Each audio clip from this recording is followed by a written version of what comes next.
Learning objectives.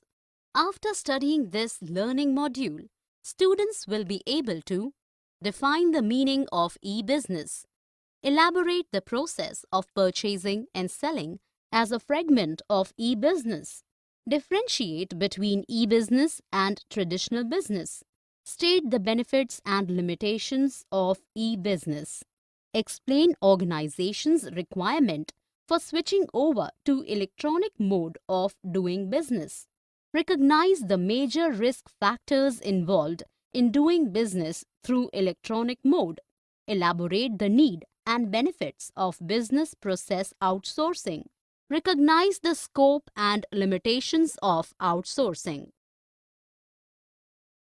Introduction. During the last decade, the way business is done has undergone tremendous changes. The manner of doing business is called mode of business. The word emerging here highlights the fact that these changes are taking place here and now, and also that these changes are likely to continue to occur. Three strongest trends shaping the business. 1. Digitization.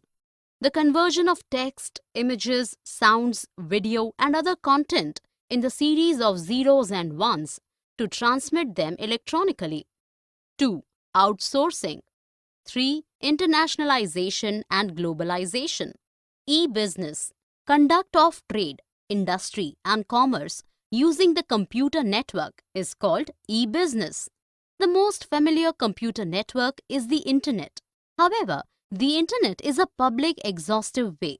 Organizations use more private and secure networks for more efficient management of business functions. E-business versus e-commerce. Several times, term e-business and e-commerce are used interchangeably. But as business is a wider term than commerce, e-business is also a more elaborate term and involves several business functions and transactions conducted electronically, comprising the most popular range of transactions called e-commerce. E-commerce encompasses an organization's interactions with its customers and suppliers over the Internet. On the other hand, e-business includes all the business functions conducted electronically, like inventory management, production, accounting and finance, product development, and human resource management.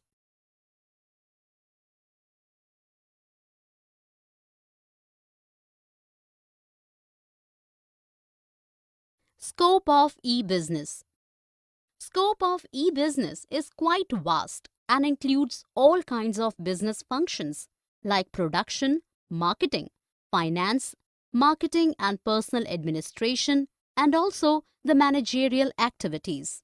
And another way of looking at e-business is to see it from the perspective of people and third parties involved. And from this perspective, an organization's e-transactions can be classified into three categories: B2B, B2C, and intra-B, or an organization's internal processes. B2B commerce. In this, both the parties involved in a business transaction are business organizations, and hence B2B stands for business-to-business commerce. Generation of utilities and value needs business to interact with other business firms, which may be vendors, suppliers of different inputs, or they may be a part of the channel using which an organization distributes its products to the customers. B2C commerce. As the name implies, B2C transactions have business organizations at one end and customers at the other. B2C stands for business to customers commerce. Intra-B commerce. Here, all the parties involved in a business transaction are from within the same business, and hence it is named as intra-B commerce. C2C commerce. In this kind of commerce, business is originated from consumers and its final destination is also customers. Hence, it is named as C2C commerce.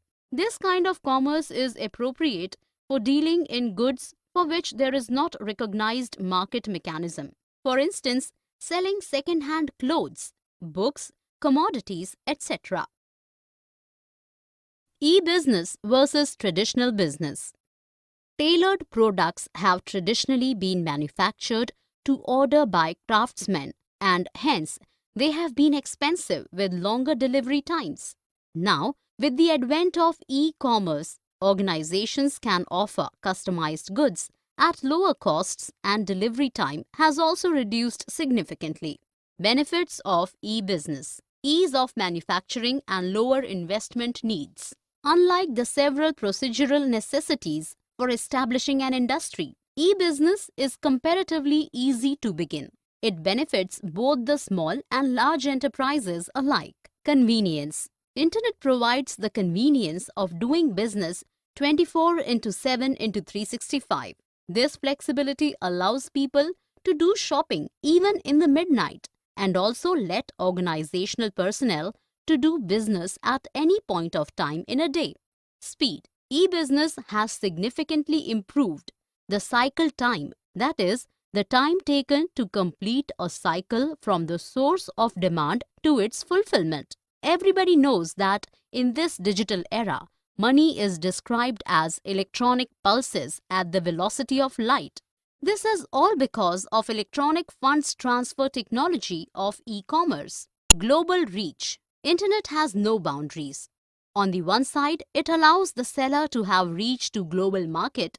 On the other side, it allows a buyer to choose products from every part of the world. Without internet, globalization would have been limited in terms of speed and scope. Movement towards a paperless society. Utilization of internet has significantly diminished the dependence of paperwork and the associated red tape.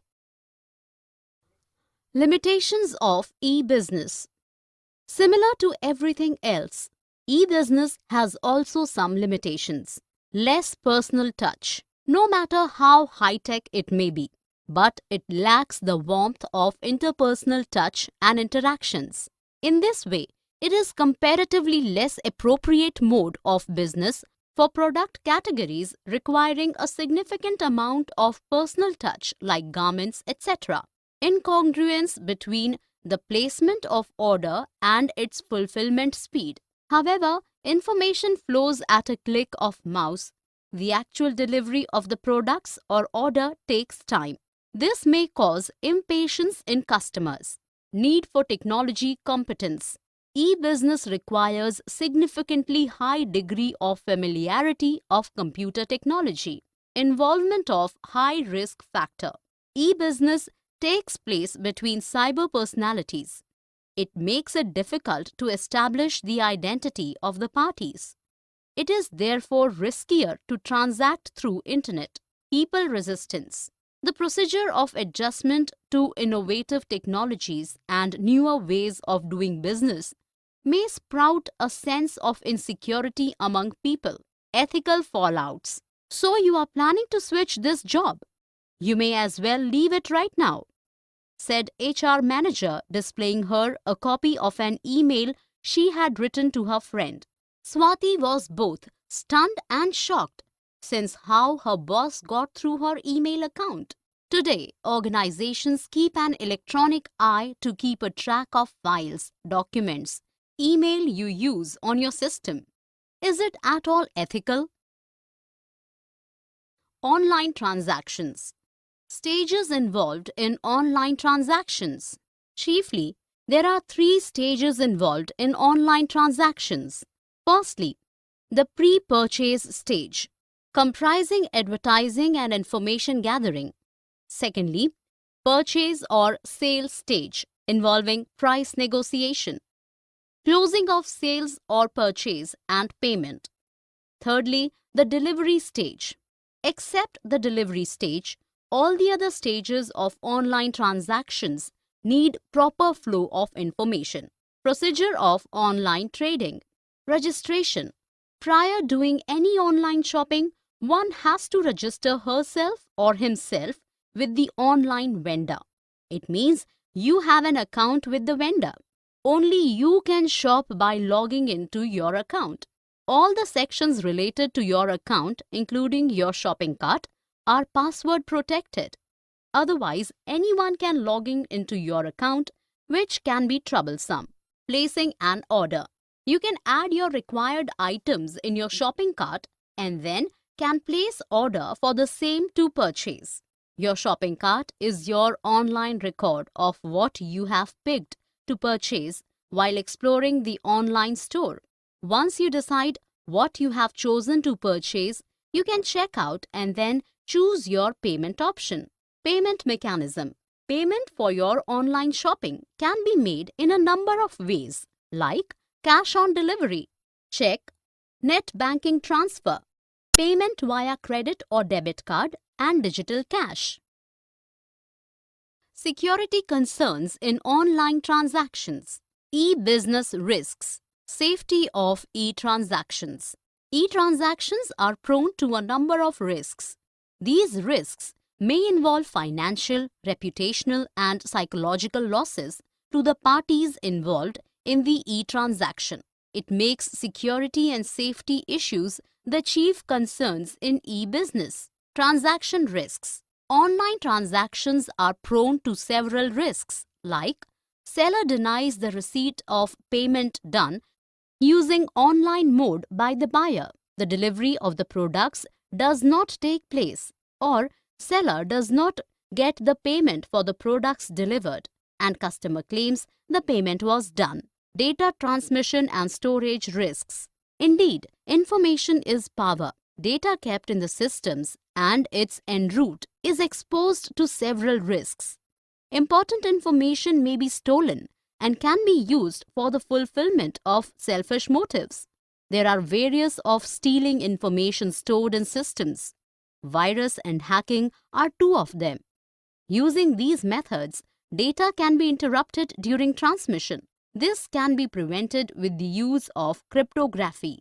Risks of threat to individual property and privacy. Internet is an entire open space. Data provided while making online transactions may be offered to other people who start dumping a range of promotional and advertising literature into your email box. Resources needed for successful e-business implementation. Establishing of e-business needs money, men, and machines.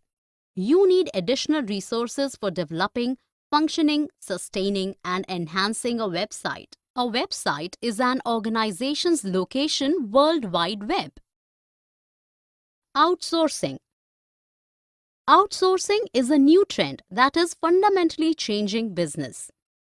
It implies to long-term contracting out usually the non-core activities to third-party specialists with the aim of benefiting from their expertise and efficiency.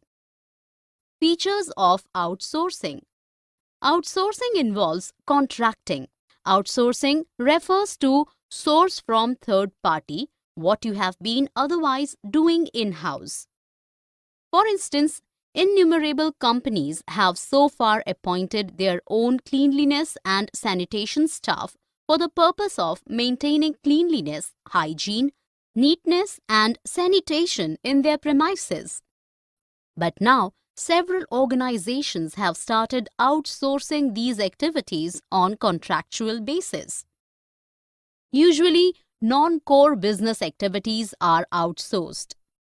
Cleaning and sanitation are non-core business activities for most of the business, and for municipalities and sanitation providers, these are their core business activities. Depending on the business type, the core activities keep on changing and they outsource other activities. Processes may be outsourced to some other party. Ponder of a big multinational organization that is into several products and services in different places of the world. Several processes such as staffing, recruitment, payroll, training, record, management of payable and receivable accounts are common to all its branches, operating in different places of the world. These companies outsource all these processes to a business unit created specially for this purpose in order to avoid duplication of resources and cost reduction. Scope, need, and benefits of outsourcing. Scope of outsourcing. Usually, there are four major segments involved in outsourcing: contract research, contract manufacturing, contract sales, and informatics. In the present world, the term outsourcing has come to be more closely related to business process outsourcing or IT-enabled services. Approximately 70% of the revenue of BPO comes from call centers, 20% from low and high value data work, and 10% from higher value information work. Customer care makes the bulk of activities of call centers with 24/7 management of outbound and inbound traffic. Need for outsourcing. International pressure for supreme quality products at lower costs. Ever-demanding customers and ever-advancing technology are the three key drivers causing to rethink at the business processes of organizations. These factors may be regarded as accountable for the consistent rise of outsourcing as the mode of business. Benefits of outsourcing. Business organizations are now recognizing the significance of paying attention on just a few domains, where they have distinguished capability and contracting out all the other functions to their outsourcing partners. One of the major benefits of outsourcing is reduction in costs. It takes place due to economies of large scale accumulating to the outsourcing firms, as they do this for innumerable other organizations as well. By outsourcing all the non-core business activities, companies are able to excel in their core business activities. Concerns over outsourcing. Just like everything else, there are some concerns attached to the process of outsourcing. Some of the concerns are discussed below. Confidentiality. The process of outsourcing involves sharing of a lot of crucial information of a business. If your outsourcing firm do not maintain the confidentiality and, for example, passes it to your competitors, it may cause the harm to your business. If the outsourcing involves complete products and processes, then your outsourcing partner may also start a similar business as yours. Sweatshopping. As the organizations that seek to outsource their processes to lower their costs, they attempt to take the optimum profit from the low-cost manpower of the host nations. Ethical concerns. Take an example of a shoe manufacturing company that, in order to lower down costs, outsources its manufacturing process to a developing nation where they employ women and child labor in the factories. Back home, organizations cannot do so because of strict laws against child labor. Resentment in the home countries. While outsourcing marketing, manufacturing, IT-based services, and research and development, what is eventually outsourced is employment or jobs. It may result in resentment back in the home country, especially if the country is facing issues of unemployment. Summary. Let us summarize what we have learned in this module. The manner of doing business is called mode of business. Three strongest trends shaping the business: digitization, outsourcing, and internationalization and globalization. E-business, conduct of trade, industry, and commerce using the computer networks is called e-business. E-transactions can be classified into three categories: B2B, B2C, and intra-B, or an organization's internal processes. Benefits of e-business: ease of manufacturing and lower investment needs, convenience, speed, global reach, and movement towards a paperless society are some of the benefits of e-business. Limitations of e-business: less personal touch, incongruence between the placement of order and its fulfillment speed, need for technology competence, and involvement of high-risk factor. Online transactions. There are 3 stages in online transactions: pre-purchase, purchase or sale, and delivery stage. Procedure of online transactions: registration, placing of order, and payment. E-business risks: safety of e-transactions, transaction risks, data transmission and storage risks, and risks of threat to individual property and privacy. Outsourcing: it implies to long-term contracting out usually the non-core activities to third-party specialists with the aim of benefiting from their expertise, efficiency, and even investment. Features of outsourcing: outsourcing involves contracting. Usually, non-core business activities are outsourced. Processes may be outsourced to some other party. Benefits of outsourcing: organizations can focus on their core activities and reduction in costs. Concerns over outsourcing: confidentiality, sweat shopping, ethical concerns, and resentment in the home countries.